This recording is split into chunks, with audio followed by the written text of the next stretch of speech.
Hello, beautiful people. You're listening to the Communal Table podcast, part of Food and Wine Pro. I'm your host, Kat Kinsman, and my guest today is the incredible David Chang, who you know from, oh, good God, a gazillion different things. An empire of restaurants, some astonishing cookbooks, some astonishing, a growing media empire. The effect that he has had on the way that people in our culture eat and dine and think about food is inestimable. Did I say that word right? I don't know. But we're just going to get into it. Dave, I'm so glad you are here. Thank you for having me, Kat. Oh, golly. Where to even start? You've got so much going on right now. You have a brand new little baby. Yeah, it was about almost a month old, and it's been awesome. Yeah. I've done very little. My wife's done almost everything. It's, the labor falls down that way sometimes. And you also have, at the same time, bunch of new stuff opening at once. So you've got in Hudson Yards, and you also have a bunch of stuff on the West Coast. So how many restaurants do you have at this point? I don't know, in the teens. Yeah. I actually don't try to count because it's one giant, thing. It's just multi-tentacle. But how are you feeling? Are you sleeping? I am sleeping. Sleep's been the same amount, which is not very much because I've never slept that much, but I think I've been more tired. Yeah. Simply because when I come home, it's more about not shutting down. Yeah. That's what is exhausting. I can't figure out, why am I so tired?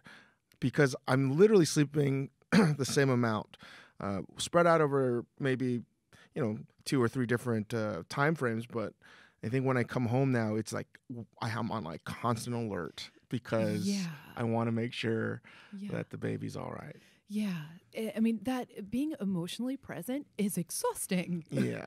Yeah. I've never felt that. That's what's really different for me besides having the child. It's just I can't unplug at home. Yeah. Yeah. Not that ever was the case, but now it's at another level. Right, because you were flying free for a long time, bachelor day. For when did you meet your wife? I met her over 5 years ago. Yeah. Okay, and she was ready to sign on to the what it means to be with a chef. Well, yeah, but not really. She didn't know because those are different. It was just a different time in my life. Yeah. Yeah. I mean, let's backtrack a little bit. The first time we met was probably 2008 or 9. What year did your first book come out? Right around the same time. Yeah. And that was probably most insane time. Yeah. So I remember I was working at AOL and you came in to do an interview and my colleague had actually brought you in and I was just sitting there thinking, I had a million things to ask you because was it that long ago? It was right? that. So we've known each other a decade. I mean, not super well, but I feel at the same time when we've had time to talk, we've made the most of it. But I remember you came in and you're pretty quiet, and you were trying some things that really hadn't been necessarily seen in the restaurant world before, and you had this book, and I had so many million questions I wanted to ask you, but my colleague had brought you in, so she was running the interview, and I just wanted to keep you there and understand your brain. You were doing so. I think at that point you had the cookbook. You had sambar. We had sam, ko, and noodle bar. Okay. Yeah. Yeah. And the cookbook came out in 2010, we had opened up Ma Pesh in Midtown. So it was just 3 restaurants in the cookbook then. Just that. No, but it was all, listen, they were all tiny. One restaurant was 12 seats, another was 50 seats, another was 60 seats. So really just wound up being one restaurant. Right. But the things I know about your brain also is that even if you had a small restaurant, it's not the seats, the full blast of your care and attention on that. It's not any sort of less energy than it would be for a 300-seat place. Yeah, things were full on then. Yeah. And what do you mean by full on? Let's talk about that. I mean, I really have a hard time distinguishing when and how anything gets delineated in terms of a linear time frame, if that makes any sense, because to my weird brain it sure doesn't seem like anything happened. Yeah. But I can look back vaguely and think not like lovingly and nostalgically, other than that was just, if I could just summarize it, intense. Yeah. There was just no sleep, all in, every day was like really we felt like everything was going to end. And still feel that way, but then it was much more palpable. Yeah, I mean, well, it's also a setup where if you have places that are that size, you're dealing with the customers in a really, do you call them customers or guests? I don't know. Yeah, but you're dealing with them in a really intimate way. Because I remember eating at Co. Sort of early on, and that was one of the first times where I experienced where there was the kitchen where the people who were making the food were also, you were interacting with them in such an intimate kind of way and talking through all that stuff. You set up that model of service right there where that is that exchange, where you're walking through people through maybe things that are unfamiliar to them.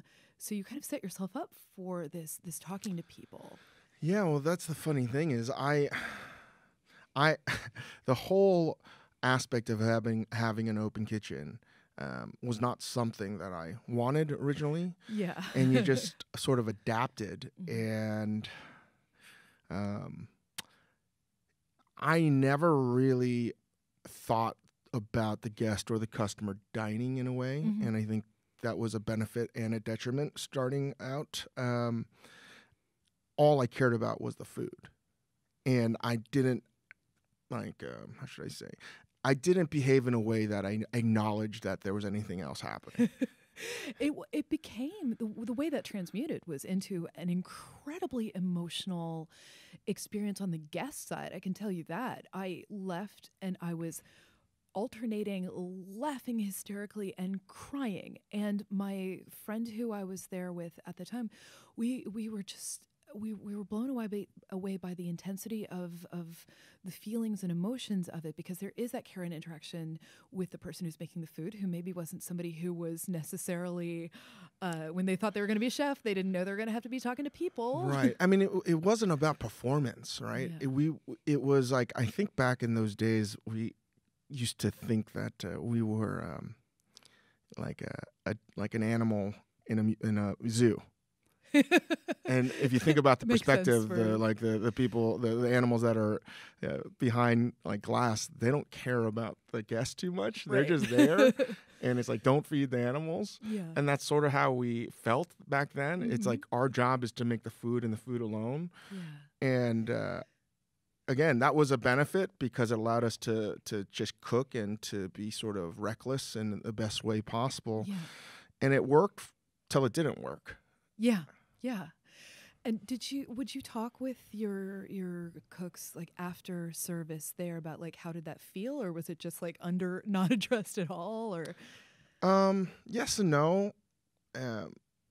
I had a hard time understanding that there could be anything less than like a pursuit of excellence in a kitchen. So how we thought about the end of the day wasn't as reflective as it probably should have been. Yeah. It was very intense. And we're still talking about, and it's always hard to rationalize today in 2019 what it was 15 years ago, which seems not too long ago, but 15 years is a fucking long time. Yeah. And the fact that you've had that longevity is amazing. It's crazy.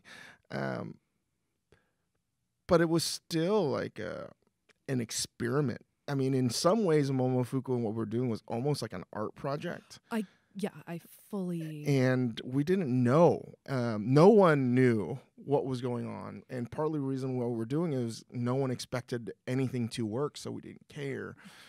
And I think back then I cared so much about doing whatever was necessary for the perfection or pursuit of perfection for the food that's how I was taught as well. Yes. We were all instruments to getting to that.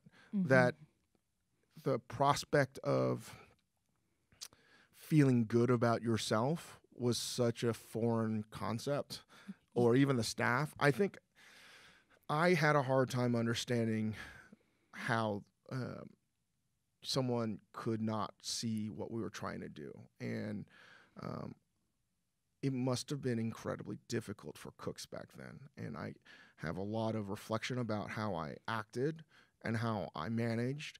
And I'm not mad at myself like I used to be for not being able to be better. I didn't know how. Yeah. And there was no frame of reference, like in a weird way. Like now I can see representation in media today and how different that is for people that are coming up.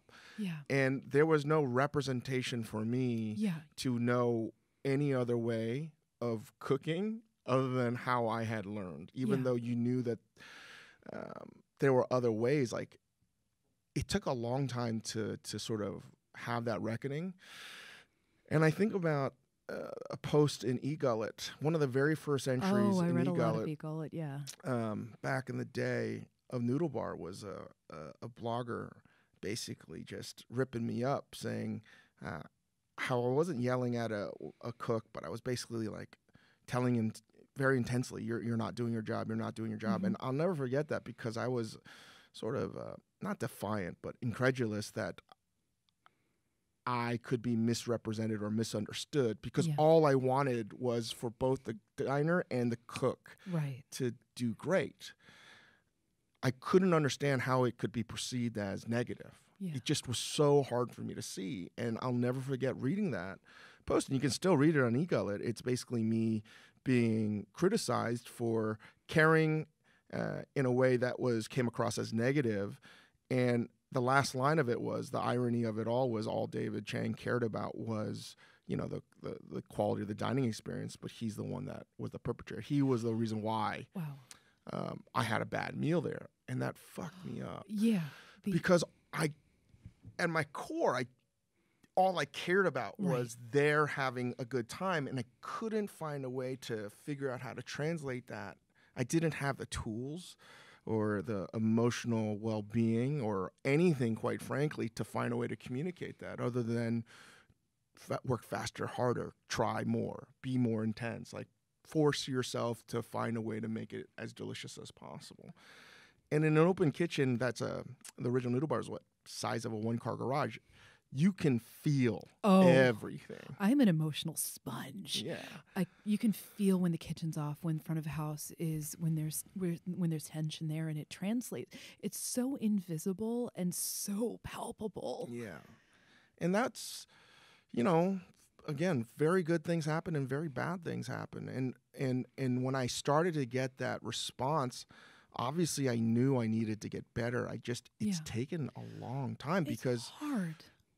Cooking is a very stressful thing. It can be very stressful. And I was 26, 27 and never had a leadership position in my life. On top of it all, I feel very empathetic when I see other chefs or any business owner that are just trying to make ends meet. So like when I see a mother freaking out in public or in the grocery store, which I think we've all seen, or in the shopping mall, I think I understood this better as a like younger owner of Momofuku than I did when I realized, because I was like, oh, it's hard for them to be in a moment to like just be calm, even though they want to. Yeah. How do you not like... We're not taught proper emotional response. As kids, we aren't given the vocabulary. We aren't given the tools. I was actually, just as I was getting my makeup done for this, talking about how it didn't feel like it at the time, but it was a blessing to go through a major depression at age, 14 or so, where, you know, had there not been an intervention, like I probably would have taken my own life. And it was hell to go through. But the fact that I was given that toolkit of therapy at freshman in high school, to have all of a sudden a language to say, like, here's how I'm feeling, here are the things I know I felt, and maybe being able to intuit that in other people. But I realized that is a privilege, and I happen to come from a family that understood kind of therapy. Like, my sister's a therapist now, my mother was in therapy. Did you have any of that growing up? Absolutely not. Yeah.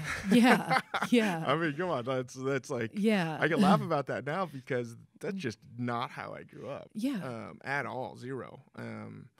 It was work. Yeah. there was no Prove your worth. very little emotion Yeah. from my father, and it was excel by work. And everything I had done, from sports to being raised in a Korean household, which I think would be completely foreign to many people. If you're an Asian immigrant, you would understand. It's hard to rationalize how many kids that are first-generation immigrants were raised, because the value system is literally apples and oranges. It's Confucianism versus Anglo-Saxon, Protestant, whatever. It's like literally two different worlds. And to be able to synthesize that in some meaningful way as someone that's growing up with American values, it was very conflicting. And,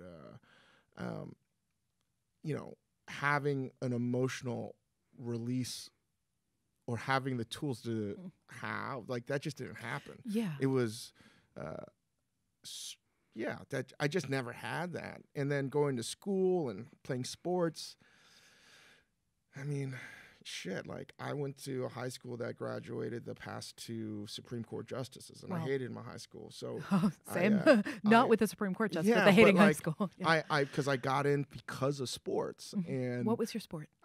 I played golf and wrestling and football, and I guess I played a lot of sports now I think about it. But that environment of being an all-boys school where I went to public school. All my brothers and sisters went to public school.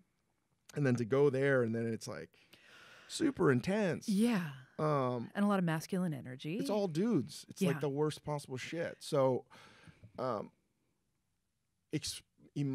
having emotions to express yourself, I think were there, but added with the angst of being a teenager. Oh, it's not God. Something I knew. You could not pay me to relive those years. So I was woefully underprepared for any kind of leadership position, which is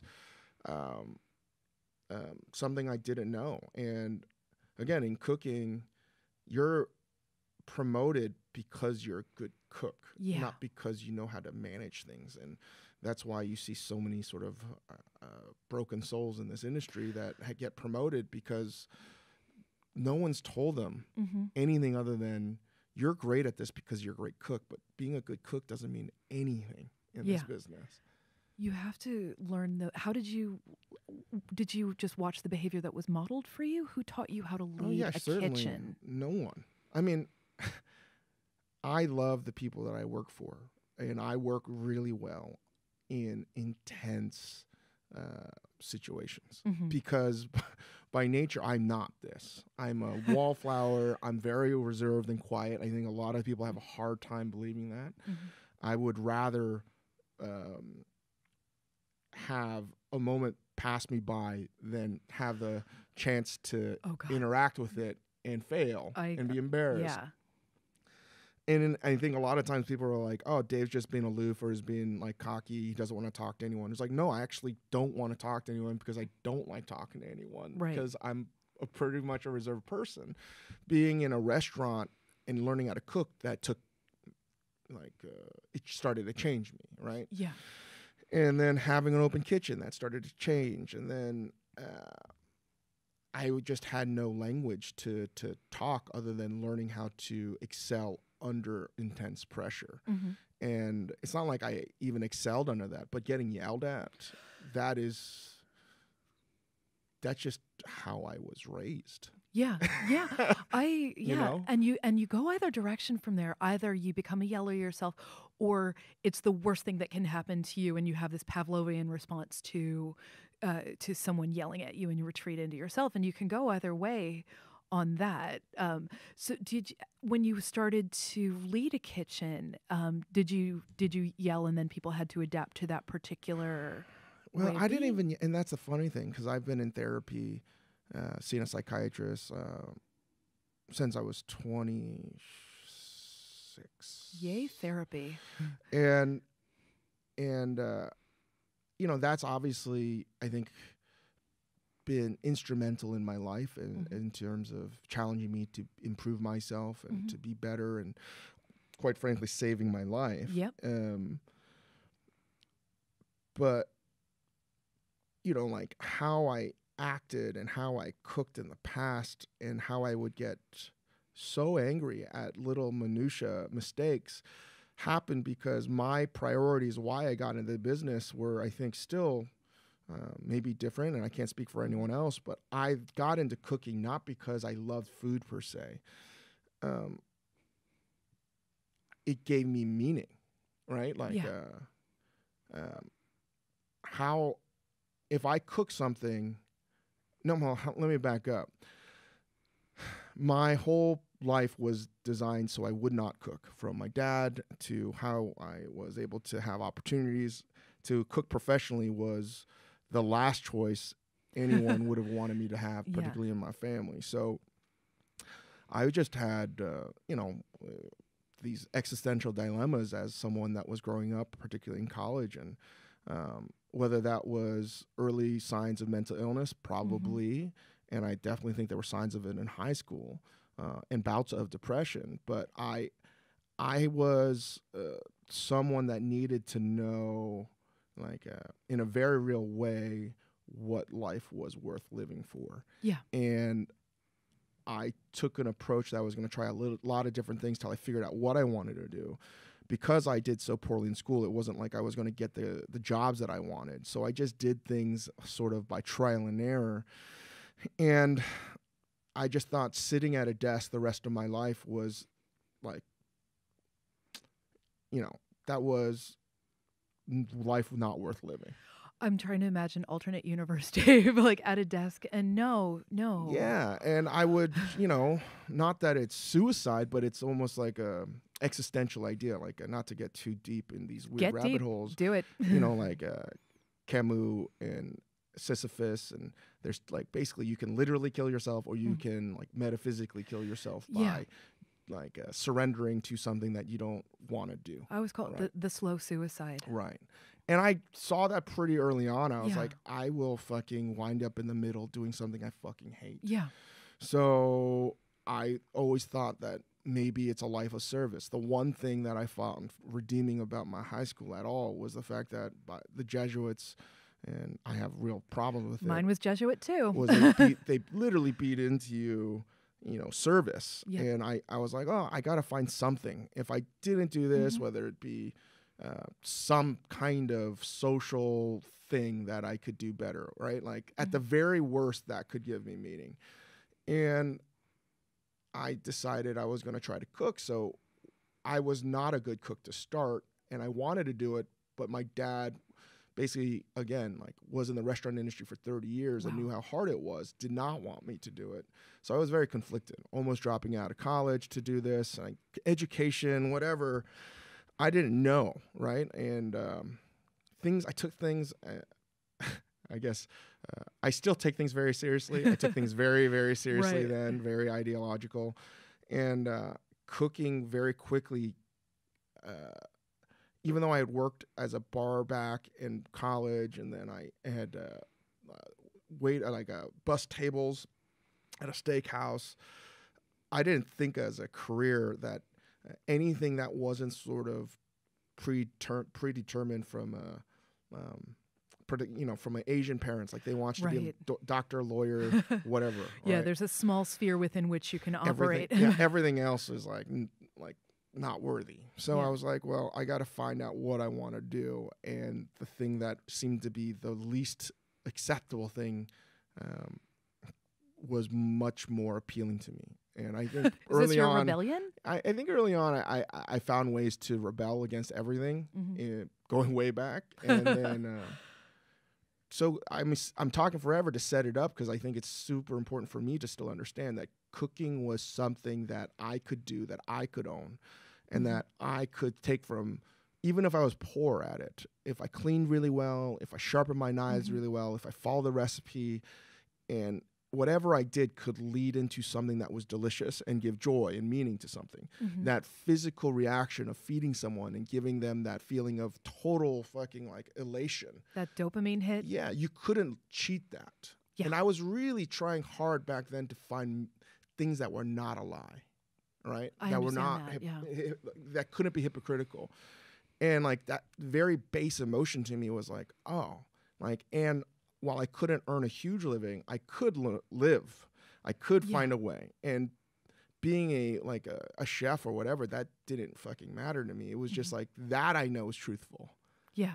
That you can, here are the emotions I can take, and it ends up with a smile on somebody else's face, or that that little happy dance in the seat. And then you start to sort of reverse engineer from there, and then you learn the whole history of gastronomy and how things are constructed. And if you follow certain things and you do things really well, from mise en place to treating ingredients right, you can actually start to manipulate things in like a sort of a, puppet master, use different levers to get the best out of a dish. So ultimately then the only thing that mattered was making the most delicious food possible. And then that's sort of surrounding yourself in kitchens where you have a motley crew of individuals, particularly back then. Yeah. And I remember working at restaurants. They're like, "You're a college kid." Yeah, unheard of. So crazy. Have you been to jail? Have you? Yeah. This kid went to college. Have him do the food. Have him do the food costing because he's good with numbers. I was like, "Whoa!" I'm cooking here because I can't do anything else. Right. Like that. It's such a great island of misfit toys. Like the kitchen is, and such a wonderful, in all the good ways that can mean. I mean, I've heard from so many people that they don't fit somewhere else in life, and they find home in the kitchen, and And that's what it was. I was like, oh, everyone here. What dawned on me was like, these are individuals that could have been successful in a variety of walks of life, but they found their sort of calling that they like to make food or do food, or it's a variety of different reasons why. But that's what I loved. I love working in groups and for team goals, and they had that sort of team sport mentality for me. And you could still be an individual and find different ways. So what I love about cooking, I guess, is everyone can have the same recipe, but you're going to find different ways to get there. And it was just endlessly fascinating, the different sort of pieces you would need to pull together for a good service every day, and how everyone was different and different reasons why they were there. Yet, if you took them out of the kitchen, there would be it was comical of how unable that we were all able to sort of function in society. Yeah. Yeah. So when you have that, it's the end of the night, you're all, cleaned everything down, and your mind is still going. Talk to me about that moment back then, and that moment for you now at the end of service, and what you've learned about how to treat your brain in that moment. Well, it was fear. Back then when I was cooking for other people, it was sheer fear that I might not have a job tomorrow. Yeah. That I'm going to get fired, and this is the only place I want to be, and this is where you're going to learn, and you want to progress through all the stations. And the power then of working in a restaurant, very different today, where I think the chefs don't have as much power compared to the cooks. It was not that long ago where, I know a lot of cooks that I work with feel the same way, that you're looking for approval, and if you don't get that, maybe you're going to get replaced. Yeah. Or you're just not doing your job well. That would just be gut-wrenching, right? The reason why service went bad was because of you, right? You were the cog in the machine that slipped. That fear was so real that I never felt relief. Yep. I know. I was talking to Jeremy Fox about this, and I feel we were very similar, that even if you went home or even if you were drinking a beer, your mind was racing because you were thinking about everything. Did I wrap this right? Did I put the label on here? Did I make the right note for my AM partner?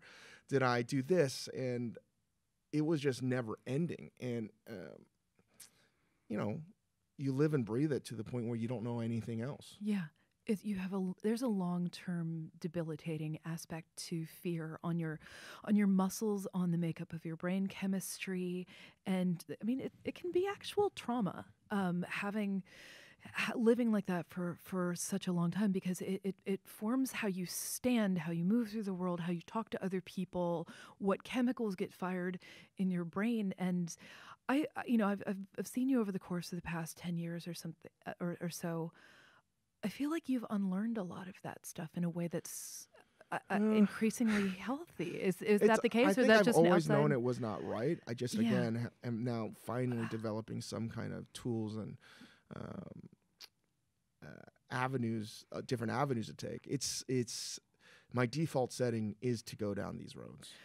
Yeah. Right? Like it's been hard to so train your brain. programmed to me to go to instant rage or anger or just feeling things that are not good. And again, like without getting a lot of help, I don't know if I would even have the basic tools to even acknowledge that. Knowing in your head that you need to get better is very different than actually executing it. And that's the biggest thing for a lot of people. Just because you know it does not mean that you are doing fucking anything. That's getting to help. I'm going to shout out a number really quickly because I always think this is important. Crisis text line, text at 741-741, manned 24/7 by people who give a damn, who have done the training. I have gone through that training, and if you're ever in a moment of crisis, you can text them, and they will help you get to a safer place. Because there are some when you're in that mindset. I have a panic disorder, in addition to ADHD, anxiety, and depression. And I went through a really, really bad panic spiral last summer. I saw you sort of, I'd started dealing with it. We talked a little bit about it. Yeah. And I and I ended up going on medication for it. But the point that I had to get to think where I'm really going to do something about this and not just live in this thing where my body and mind are torturing me 24/7. That was a really hard thing to do. Even though I've been to therapy for years, I had not been on medication for 11 years, and just getting to that point where I was so afraid that they were going to say like, oh, your brain is fully busted for the rest of your life and there's no hope for you. And that is a scary thing. And I ended up going on medication, and within 40 minutes, my brain and my body felt better than they had in like 10 years. But to get to that point, even as a person who is a very public advocate of mental health treatment and stuff, it was even hard for me. So if you're a person who doesn't have any of the stuff that I grew up with, where I've been going to therapy for all this time, how do you make that move? You know, I think that we talked about this in Matt a few years ago, and it's not that I was disagreeing with you. You were. It was okay. I did disagree, but like I didn't know if I conveyed it in a better way. I was like, you wanted to reach out to chefs, but I was like, Kat, like, it's not being blessed. That's not it. It's like you've had the experience to know. And I was like, I know these people that are in this business, and almost everyone needs help, and they're not going to talk about it. Yeah. Like they don't know how to do it. They don't even have the basic alphabet. Yeah. And I was just trying to figure out how you could do it where it would be more meaningful for people to understand what it is. Yeah, no, because I know we had this conversation. So we did a podcast and no one will ever hear because it actually got erased. I was sitting down with Daniel Patterson, who I hope will come on this soon, and we were talking about stuff because it was before he was super public about mental health. And now since then he has become like really very public about it. And I remember you came in there and you were telling him like, hey man, you know, you're saying all this stuff, like, why don't you kind of shut up about it and just deal with it? I remember that because Dan Patterson is so brave. And I remember him telling me, he's like, this is what's happening. And I'm just going to let everyone know. And I was like, Dan, it's very precarious to talk about what's going on with oneself. Yeah. Because it can seem like you're projecting that it should be the same for everyone else. Right, absolutely. And that's all I was trying to say. It was like, it just is happening. This is a welcome. You now acknowledge a lifelong battle that you're going to have. Yeah. And I feel like in a weird way, it's like calling your home run before the pitch even happens. Yeah. And it's so hard not to do that. Yeah. And that's why it was like, Dan, I'm here. And that's not just Dan. I just think it's hard not to just, if you're going to embrace it, how do you talk about it in a way that, you know what I mean? Yeah. The thing, you know, I've thought so much about that conversation, and I think you and I since then have both gone through a fair amount of reckoning about what we want to put out into the world and how to convey it, because that really did stick with me. Because, you know, I stood up at Mad Symposium, which is, you know, international gathering of chefs, and talked about the crisis in the industry, which everybody knew existed, but not everybody really wanted to talk about. And half the people were like, oh, fuck yeah, we need to talk about this. And the other half was like, why are you doing this? Why are you trying to make us pussies? Why are you trying to, and got pushback on it. And I felt like, okay, let me figure out like what I need to do with this. And then something happened last year that made us have to talk about it. It's okay if we go down this road? Sure. Because Anthony Bourdain killed himself. And you did an incredible podcast in the wake of that, where you were it was a gift that you gave to the culinary community, to the world at large, where you talked very openly about what you had been through. And we went back to Mad Symposium this year, and I didn't get any pushback talking about stuff this time, and people are talking about it. And yeah, it's I think about a lot of these things all the time, and I don't know if I would have. I listened to that podcast after Bourdain passed, and I was like, I don't know if I would ever do that. I can't take it back now. Yeah, but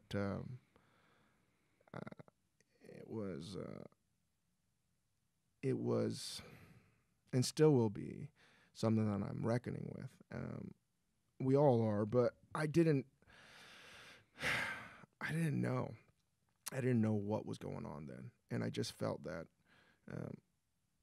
if Tony could feel this way, and without going down all of the roads that people have talked about, that, man, this is problematic because,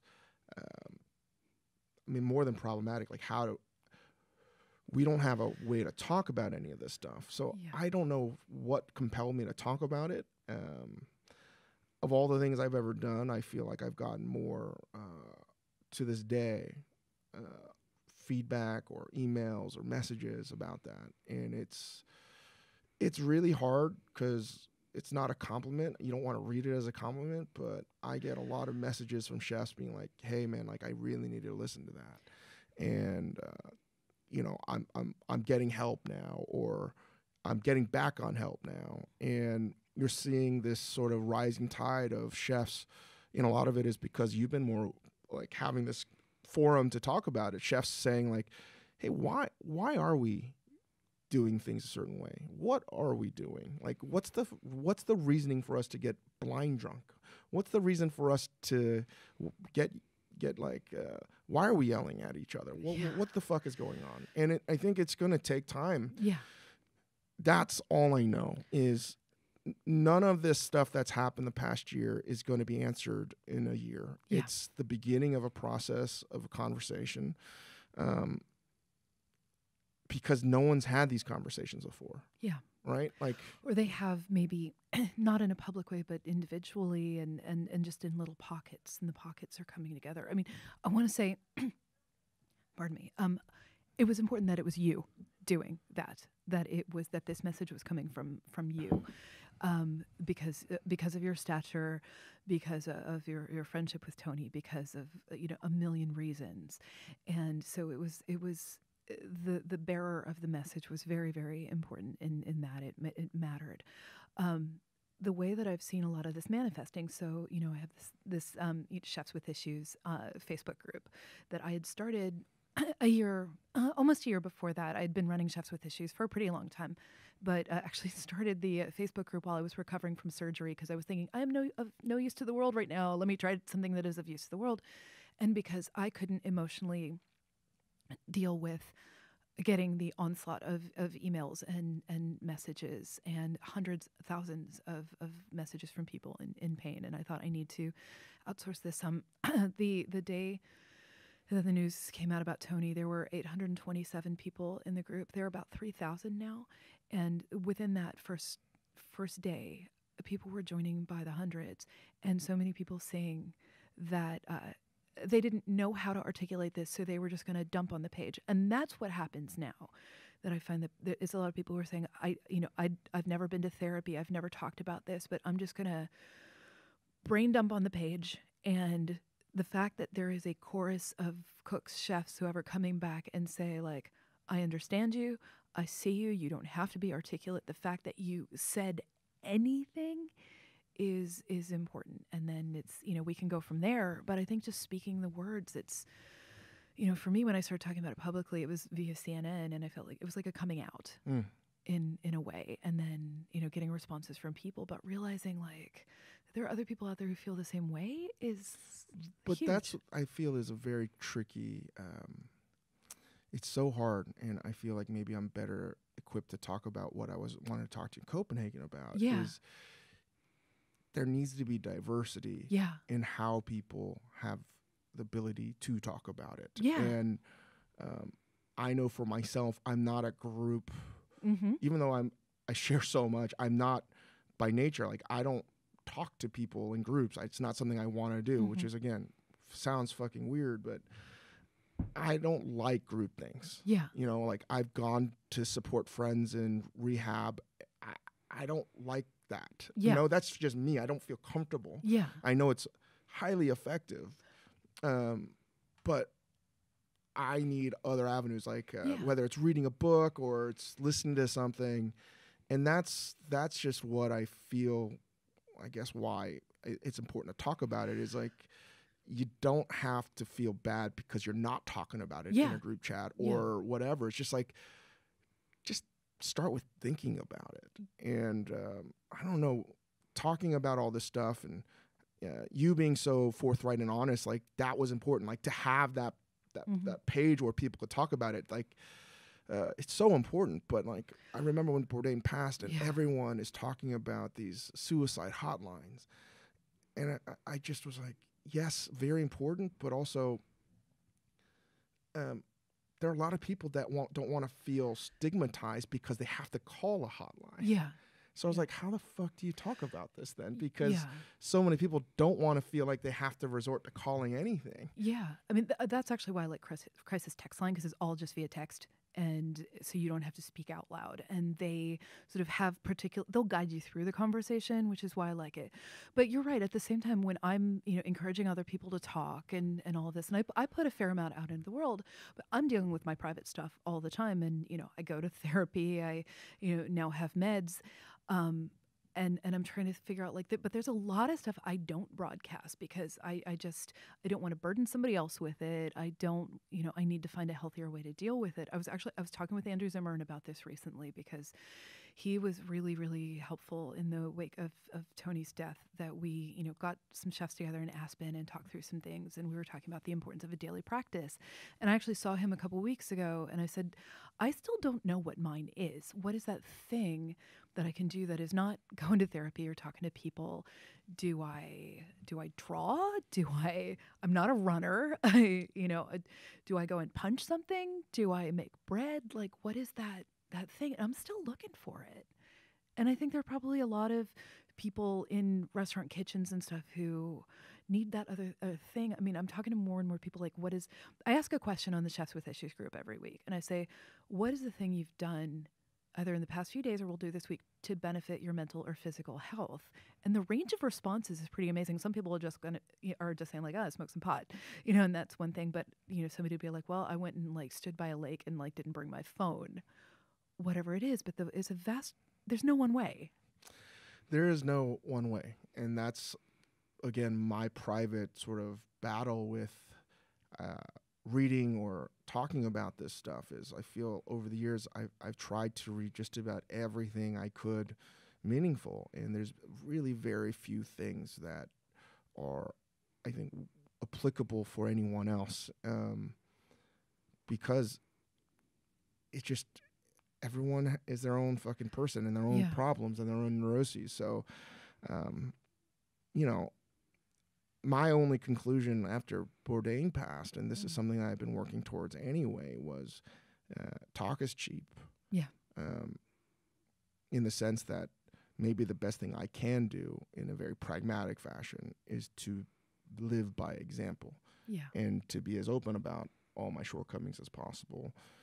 It's a gift. It is, because I know what it costs you as a private person to put that into the world, the emotional energy that goes into that. that takes a lot. And so you might think it seems like something small, but it's a gift that you're giving, and that is a really huge. That's huge. Thanks. I just, I don't know. I think this all stems from working in an open kitchen. It's just like there's nothing left to hide, right? And I remember very early on not being able to. I was just telling my shrink about this. I was like, I don't know what the fuck happened where I can talk about this. Yeah, I mean, it's not what I ever wanted to do. I was so embarrassed to even acknowledge that I had a problem. You actually gave me a hug backstage at Mad before I went out to talk to people about this, and that kind of blew my mind. The fact that you were willing to step outside yourself and do that and give the encouragement. You sort of gave me a little pep talk beforehand, and I didn't know you very well. I wasn't expecting that, and that actually was a huge part of what propelled me out onto stage to do at that point the scariest thing I'd ever done. So you might think it's a small thing, but it really is this constant check-in. I mean, drives me nuts when people talk about mental illness. Oh, I cured this. I whatever like that. No, the everyday work of it is so exhausting. I wish some days I didn't have to. Right. Do you feel that too?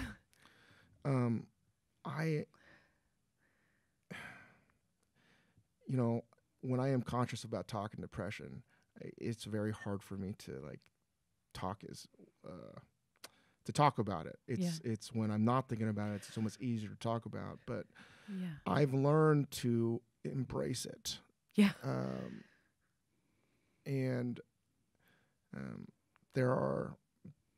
I have to believe benefits to thinking the way I do, and I sort of abhor blatant optimism. Oh God, Instagram optimism makes me nuts.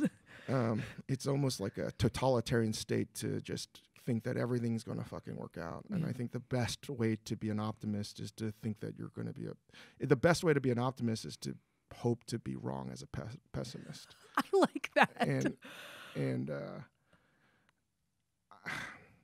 I've just learned that it is what it is. And once you deal with it long enough, as I have for me, you just wrestle with it to the point where it is just everything. And I have these things and I let them. It's just fucking weird talking about out loud. Yeah, I know. Yeah, no, I know, and which is why I appreciate it that you're so. Yeah, I don't know why. Maybe because I found that there's such a dearth of meaningful ways to talk about it, or to listen to it, or to read about it. The best book on depression, I think, is Will Styron's sort of his autobiographical point of God damn it, I can't remember the name right now. Will Styron, who won a Pulitzer for... who did The Noonday Demon? Is that Noonday Demon is another great book. Yeah. And his father was in the pharmaceutical business. Mm-hmm. And the better books are the ones that are not being prescriptive about what you should be doing, but also just telling you that I got fucking problems. So, again, I don't know what's compelled me to talk about it, but I feel like I've been talking about it always. I just have never. I've always talked about it. Just not in front of a microphone necessarily. Yeah, but to people, I've never shied away from it. I think people that know me have always been like, "Oh, Dave's a little off." All the best people are what even is on, and if you find the person who is seemingly the most functional and happy-go-lucky, shiny person, 10 out of 10 they're dealing with some stuff. Right. And it's true. It's like we all are. And I mean, talking about it is the first step. And I don't know, I have so much to say about this, but I'm very reserved talking about it because okay. it we don't have to keep pressing the buttons. No, it just scares me to talk about it because I feel like people need to do their own thing. And all I know is they just have to hold out hope. I mean, to me, there's strength in vulnerability, a thing that we are, taught. That I know the phrase that I keep hearing, come up in kitchens, always shut up and cook, where you're tough, and then you snap, and there's that the more that the things that I grew up with that I am the most felt the most shame about dealing with mental illness or physical things or, whatever it happened to be. The biggest gift I ever gave myself was being out with it and feeling like, you know what, I'm Teflon now. I already put all my stuff out there. I realize it really helps to write a book about your stuff because then it's all out there. Because, I lived in fear of people thinking either that I didn't care about them because I didn't show up at their events, that hurt their feelings somehow. And it was, and being able to explain in public, well, it's because I'm afraid to leave my house, which was the most shameful thing in the world to me. And I developed it took so much energy because I would show up somewhere finally and I'd smile, sparkle, all this kind of stuff because to compensate for the fact of how crappy I felt inside. But to have that out as a narrative in the world, like, okay, this is just what she's dealing with. Like, it gives somebody else permission to Right. talk about it.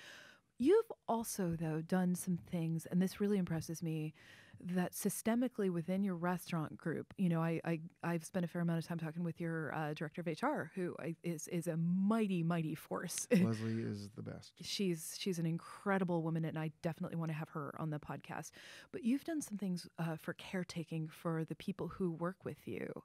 Can you talk about that? Yeah, I mean, we're not a perfect organization, and I always am hesitant to talk about this stuff because it seems like preachy or like It's the tall poppy you know thing. what I mean? But no, I understand, but somebody's got to take the hit. but just the irony is that most people I would imagine when they think of like David, like, hey, he's a yeller, he's got a terrible temper. How could they also try to create an environment that's nurturing and like positive? And the reality is like, I think we've tried. That's always been our goal, but we're learning to be better at how we implement these things and just trying to provide as many services to our team as possible. And I'm always aware that if I'm a cook or a server working in our restaurant group, we're at a point, I think, industry-wide that we're not doing enough. Mm-hmm. And this is a longer story about how things are only going to change in our business about what we're allowed to offer to our employees if people pay more for fucking food. Yep. And that's just it. And this is a collision right now of, manual labor, essentially, right?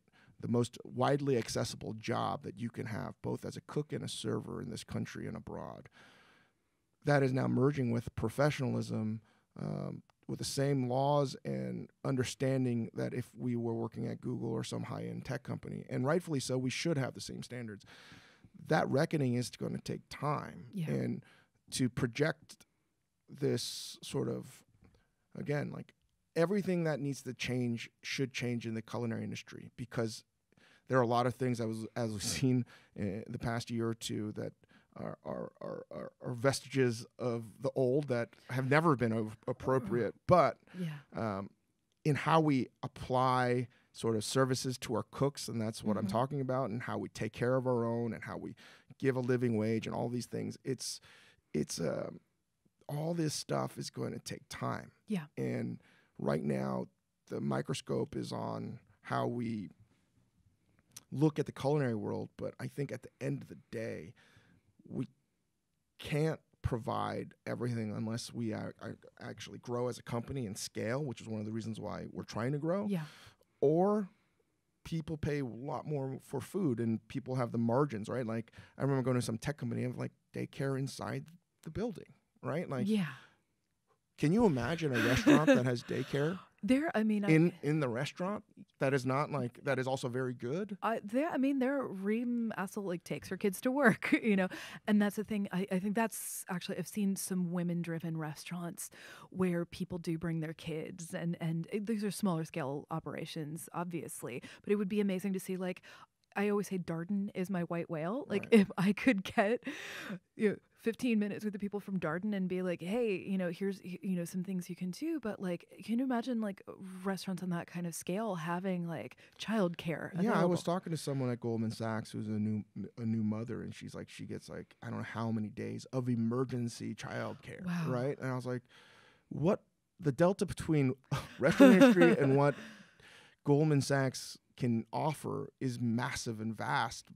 But to me, there are a lot of answers and reasons that we need to like change to get there. But first and foremost is, how do we get people to pay more for food? And this is not an answer that I have. We're talking about massive. This is something I think about a lot, honestly, as a person who is in the media, because I see both parts of this.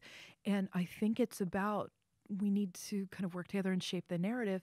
And, you know, I've banged this drum a million times. People really care about how the chicken was raised, but not about the line cook who was making that. And change the perception of like what goes into food, about valuing labor, about valuing people, about valuing immigrants is a huge part of these, and valuing the lives of what goes into a restaurant meal. And I think a lot of the onus of that is on media to help convey that to people, what they are actually paying for. I don't think that people understand, like, you know, tipped minimum wage. I don't think that they understand the hours that people put in. I don't think they understand, you know, the hours that people don't get paid for. People don't quite, I don't say people, many people still don't understand how, you know, a piece of steak got to them. Yeah. How are they going to understand anything else? Yeah. The fact that this was not just, this piece of meat did not fall from a tree. Right. You know, food is just this weird thing because you can bury so much shit along the way. Oh God. Yeah.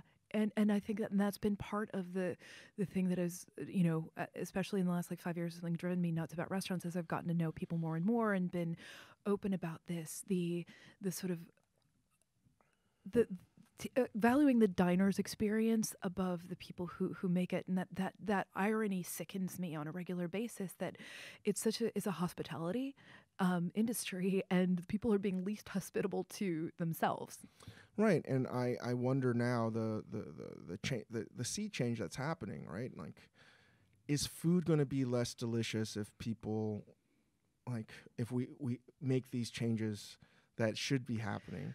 And I don't know what that answer is, but I do know from my peer group, everyone that I'm friends with would want a better working environment and to pay everyone more and all of these things that are very sensible and rational and empathetic. But again, just like we have a hard time talking about our sort of mental illness, we have a hard time figuring out what the hell is happening because we still don't have the tools as to what's right. Yeah. And there's a credible amount of pressure right now. So huge, speaking from just, if I'm going to speak for like some chefs, how does the media understand this? Because there's constant criticism, right? Like constant evaluations. And from Yelp to Instagram to Twitter, you need to be sort of ruthless when evaluating something. Yeah. But if we're going to become more empathetic as an industry, I do believe the media needs to understand that as well. Yeah. And to viciously destroy a restaurant because they didn't do something right, or to penalize someone because they didn't do something right. Again, like, I understand a lot of critics probably will take down a restaurant because they're bigger corporate behemoth, right? They can do it. But I do know there's a lot of people that maybe a dish wasn't right because, you know, X, Y, and Z happened. All things that were beyond their control. And life happens. Yeah. And how does the media at large calculate these things? Yeah. Because all I know from serving food for a long time is the customer doesn't give a fucking shit. Yeah. Their media doesn't care if the food's not right. Right? They're judging you on what is there. And let's just say it's a 6-month period where things are not right. Right? Like, you know, I know one of our, you know, I have a hard time talking about this because I don't want to talk about too many things, but there are things that happen, whether they're immigration issues or whether they're deaths in the family or just shitty life stuff that happens that dramatically affect restaurants. Oh, yes. And people that are evaluating these restaurants have no fucking idea. Yeah. So that's what gets me so goddamn angry. Yeah. Where I'm like, they're working their asses off to do their best, yet you are judging them in a way that is not really empathetic. And I know that the critics are not trying to be mean. Yeah. But they have to wear the hat of being ruthless. I get that. But the question I present to them is, how do you nurture? Yeah. Not judge. Yeah. Right? How do you present criticism that is hopeful, not damning? Yeah. And we live in a world where it's Give me your hot take right now. And if we're all challenging our default settings, right, to get better, right? That's the only thing I and you can do is to get better as people. Like everyone else needs to as well too. That if they're going to be in this business. I feel like I've heard the word empathy mentioned more in the last like half year than I have ever before in my life. And I think that's what is coming to in all industries, realizing that it's made up of people. And,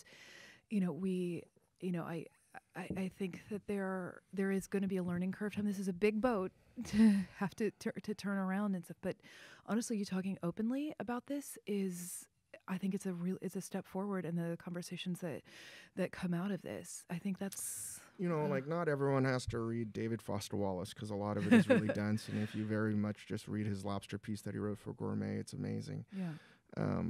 But the gateway to one of my favorite writers that for most people is that acceptance, the graduation speech he gave to Kenyon. I love that. And like you can see this in his writing regardless because he's someone that also passed away by suicide. And, one day maybe I'll talk about all my thoughts on this stuff. But come back on the podcast.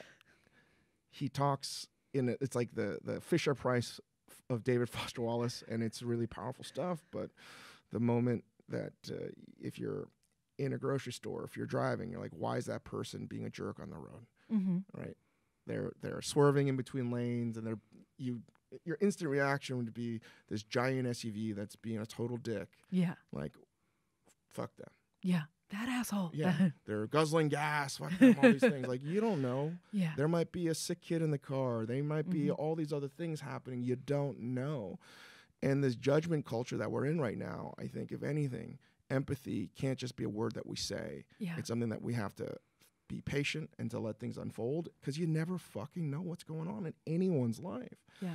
And, why is someone grumpy? Why is that mother that's, angrily, maybe yelling at her kid? Like, I think he's like, says like, you don't know. They could have just come from the hospital and her husband passed away. Like, you have no fucking idea. These might be extreme situations, but ultimately, empathy gets thrown around too much without any real weight behind it. Because to me, empathy means not just feeling about how someone might feel something. It should cause you pause to withhold making a judgment on a situation. Yeah. And just letting it play out. I feel like I've had to do a lot of work for that myself, but I feel like I'm finally getting to a place where I just remember I was on a crowded subway and someone was chewing gum into my ear, and it was driving me nuts. And I thought, you know what? That person doesn't want to be here either. I picked my thumb. She was snapping her gum. Like we all have our, and just that for some reason I had this light bulb moment, like right in that thing, like she's not doing that to piss anybody off. She's just trying to be a person in the world. And I try to go forth with that. And see where it takes empathy me. is acceptance ultimately. Yeah. And being pragmatic is to me the philosophy that I try to. I'm not great at it. To challenge myself is to ask why I'm feeling the way I do about something. And almost every time I react to something off the cuff, and I'm not thoughtful about it, it's a reaction that might have worked for me 15 years ago, but is no longer doesn't work anymore. So, and the funny thing with chefs in this industry, particularly if you're trying to push the envelope, you're always gravitating towards the most difficult thing. Like cooking's the dumbest fucking profession. Oh, it's so masochistic. Right. Like if you're good, it's not you do less work, you get more work. You want more specials. You want the hardest possible outcomes because that's what it means to be a great cook and chef. Any and every avenue to being more difficult is what you're taught to embrace. Yet as a chef, our reactions are the ones that are almost primal in terms of how our response is to a situation. And for me, I can't speak for anyone else, it is to fly off the handle. And I have worked very hard as to understanding why I get angry at something. And I'm, just acknowledging that and trying to get better at that, but it doesn't mean I'm going to be perfect at it. Yeah. And the reality is like, how do you tell a cook that if you want to work harder and get a better knife and make this pickup more difficult, how do you teach them that, like, not following on your default setting is what you also need to be working on as well. Yeah. Now, don't give in to your basic impulse. Yeah. And in a very simplistic, stupid way, I genuinely think in Star Wars terms, like, bring the Star Wars. It's I always felt that the dark side was way cooler. I was like, it's so much cooler. Their clothing is better. They got to do cooler fucking tricks with their powers, and, and it's just TV. But, in some ways, the reason why I think Star Wars resonates with the world over is because it does represent some very basic understandings of the human condition. And I mean, as a cook, we wrote about this in Lucky Peach. You're trained to, like, I was trained under the dark side. Yes. And that's just what you knew. There was no other way. But then if you think about it, if you're a stormtrooper, how the fuck would you know you're working for an evil empire? No, if that's all if that's all you know. Right? And then going back to the Foster Wallace speech, it's like, how do you know you're breathing water? Yeah. Yeah. Right? Like, it is what it is. And only through pain and suffering and trying to see different avenues have I realized, like, oh, there's other ways. Mm-hmm. And then you have to get over yourself, because anytime anything new is presented to me, particularly in the culinary industry, right? As another side to this, it's been so difficult to get us as a culinary profession to adopt the metric system, for fuck's sake. Yeah. Right? Like, so dumb. It's so much better than ounces. Yeah. It's more precise. Yet people think that it's lame. And I'm like, if we can't adopt the goddamn metric system, how the fuck is anyone going to see anything else? Right? So I think that when you're presented with new in this industry that's been so stuck in its ways for so long, people get scared because their livelihood or their meaning is going to be challenged. So change is good, and this industry needs a kick in the ass. But I think that for me, when I think about challenging myself to be the best version of myself, and the most difficult version of me is to be patient, to be calm, to be thoughtful, to analyze a situation without reacting. Breathe. And that's fucking hard. And I'm learning, like, that being a Jedi must be way more difficult than being the dark side, like, way more difficult. Oh my God. I want to go down this road so much further, but I know we're on a time crunch. So I have a few questions that I ask everybody that I think we'll probably I doubt anyone thought we were going to go down this fucking I wanted to spend like another hour talking about Obviously, I think about it a lot. I want to read that essay from you. So there's, you've been really generous with putting all this out there, and I know that is hard. But this is the Oprah thing, where you put out into the world, what is the selfish thing that you want for you? What's something you want? What I want is to be present for my family and to not feel guilty about that. And I struggle with that every day, especially since my son's been born, because I have to work. And I know what the answer is, but I don't know how to do it. Yeah. Yeah. Like, to not feel angst that I'm not working is fucking hard. Yeah. Because I derive meaning from work. I am a workaholic. Yeah. Right? And I am acutely aware that Tony was a workaholic. That was his addiction. My addiction is fucking work.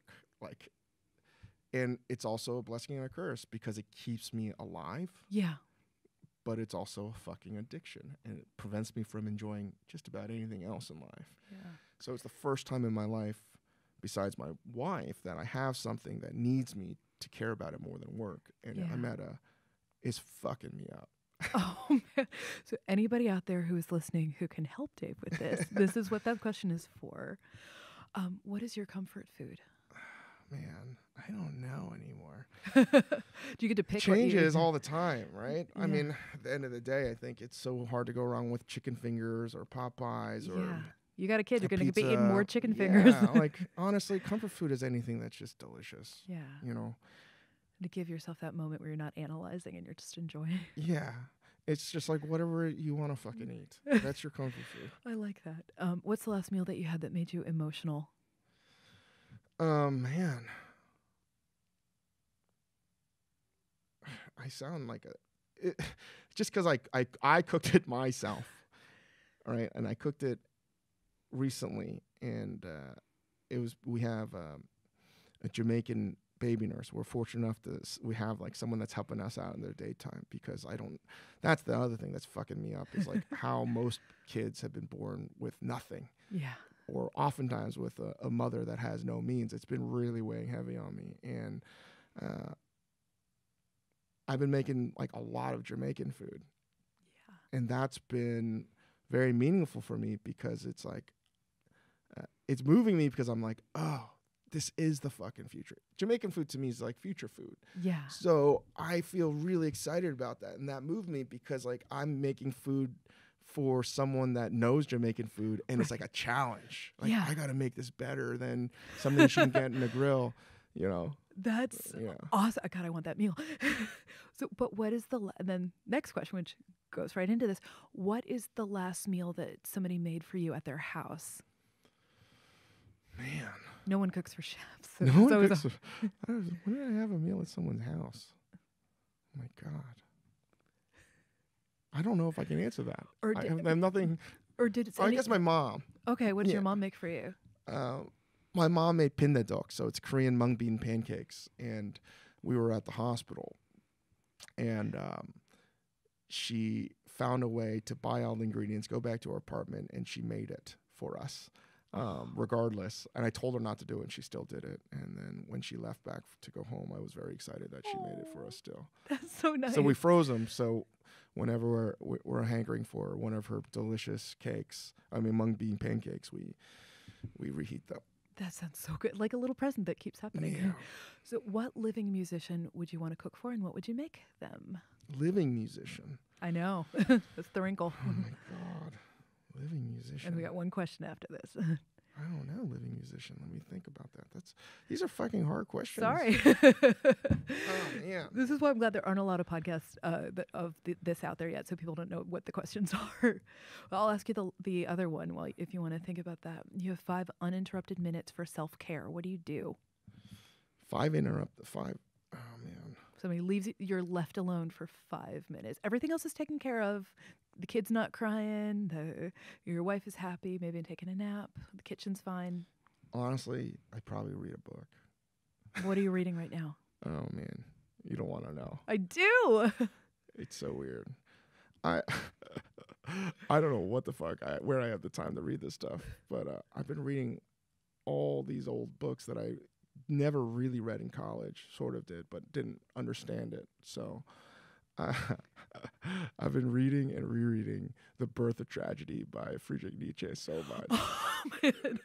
And a few other things, but that's embarrassing to admit. No. But I've been really wrestling with a lot of the things that he said years ago. So, yeah, that's and little light nighttime reading. Little nighttime reading, yeah. I won't answer living musician, but I'll probably say Beethoven. Okay, what would you make for Beethoven? I don't know. I You have just no want, idea, you just want but to I just want to know how, that would be cool. That is awesome. Yeah, because I don't know what the fuck is wrong with me as I get older. Like, while I'm still listening to all this new stuff, and Malcolmus just has a new album out. Oh yeah. I've been listening to Ode to Joy, the Ninth Symphony, like all the time, and I don't know what is wrong with me. You got dad hormones? Yeah, it is. Everything's changed. Like, everything's changed after my son's been born, because I'm like, oh yeah, this is what I'm gonna listen to. It's like, what? Nietzsche and Beethoven. Yeah, what the fuck is wrong with me? I sound like such a fucking idiot talking about this stuff. No. So, David. I mean, I just was very truthful. I was like, shit, I didn't want to talk about it, but you forced that out of me. Sorry about that. Well, thank you so much to our guest today, God David Chang. I should have just said Us Weekly. Fuck. And thank you to our producers, Jennifer Martinick, Alicia Cabral, Amy Frank. People can find you on social all over the place. People can go to your restaurants all over the place. Yeah, we we have stuff going on, but we're thankful for everyone supporting us. And thank you to Douglas Wagner for our delightful theme song. If you like what you heard, please tell a friend, write a review, or rate us. If there's something you'd like to talk about or a guest you'd like to hear from, please let us know. You can find me on Twitter @KittenWithAWhip. Find out more about the show and catch up on all the episodes at foodandwine.com and at Food and Wine's YouTube page. Thank you for listening, and take good care of yourself until the next time. Thanks, Dave. Thanks for having me. Did I drop too many F-bombs? Oh, no. I'm pretty sure I did. No. I didn't.